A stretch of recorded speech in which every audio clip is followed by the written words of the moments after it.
मित्रांनो, अगोदर ही रील बघा, नंतर याचे फनी कमेंट वाचूया.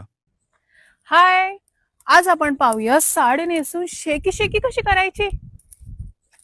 शेकी शेकी करण्यासाठी जाळ तर पहिले लावावं लागेल ना, आणि जाळ लावल्यावर धूर तर पहिले निघणारच, आणि मग जाळ व्यवस्थित लागणार. आणि मग पहिला आरामात कम्फर्टेबल बसून घ्या. बसल्यानंतर पायाची शेकी शेकी करा. त्याच्यानंतर हात चांगले शेकवा. नंतर थोबाड पुढे घ्या. पूर्ण थोबाड चांगलं शेकवा, कारण सर्दी जाईल तुमची. आणि अशा प्रकारे पूर्ण तुम्ही शेकी शेकी करू शकता. बाय. चलिए शुरू करते हैं. कपाटातल्या साड्यांची शेकोटी भरून दाखवा ना. थोबाड शेकी शेकीत जाईल. सगळा धूर नाका तोंडात कसा घ्यायचा ते दाखवा.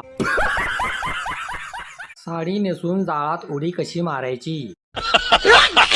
साडी नेसून भर रस्त्यावर भीक कशी मागावी त्याचा व्हिडिओ बनवा लवकर.